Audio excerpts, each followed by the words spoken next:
In an emergency, phone lines are often a crucial link to the outside world. Someone you may never know may reach across miles of darkness to save your life. I'm William Shatner. Tonight on Rescue 911, true stories of women and men who chose to make a difference in a moment of crisis. We begin in Tipton, Iowa, on a winter's evening shortly before Christmas of 1989.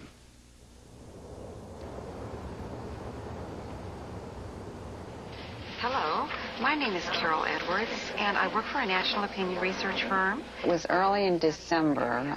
We were doing a rather long survey about a nationally syndicated program, and it was getting late in the evening. Okay, well, thank you very much for your time. We dial hundreds of numbers every night, and they're all computer-generated. As Carol Edwards neared the end of her shift, she placed a call more than 1,500 miles away to Tempe, Arizona, to the next number on her list. We never know who we're calling, and the number that I dialed was an answering machine. I don't know why you didn't call. I don't understand. Your car's in the garage. I am too. Please make sure I get back. Cart. I'll always love you. I wish you felt the same. I thought, was this just a joke? Because sometimes you do hear some kind of unusual things doing this type of work. But I had never heard a message quite like this, and I thought, I have to listen again. I don't know why you didn't call.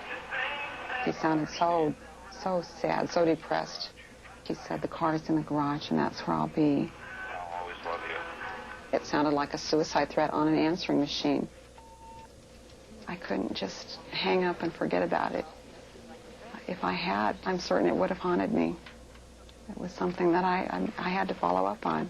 Worried about a man whose name and address she did not know, Carol went to her supervisor, Chuck Sitter. I'd been sitting at my desk doing paperwork when Carol came up and told me that she had reached an answering machine that she felt was a suicide threat. At which point I took down the number and called the police station in Tempe. Tempe Police may help you. His call came in to 911 operator Crystal Dennis at 9:30 p.m. Yes, this is Chuck Sitter calling. I work for a research firm outside the state, and one of my interviewers was calling your area and got a hold of an answering machine that kind of sounds like a suicide threat. Okay, I don't understand. The answering machine? The answering machine's stating that the person's out in the garage with the car running and is extremely depressed. And I guess we don't know whether to take it serious or what, so we figured we should call somebody. Yeah. Do you have the address where that answering machine is? I don't have the address. I've got the phone number. Okay, what's that number? When I first had the call, it was odd, but it wasn't that out of the ordinary.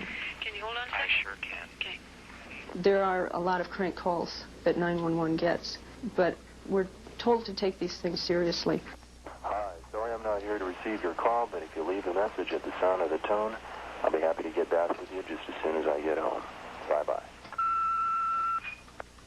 Sir? Yes. So I just called that number, and I got a generic type of machine, and didn't sound, out of sorts at all. I apologize. Oh, no, hey, anytime you've got something like that, we appreciate the call. Don't apologize. Okay. But, well, listen, thank you for checking into it. No problem. Okay, Okay, bye-bye. Bye-bye.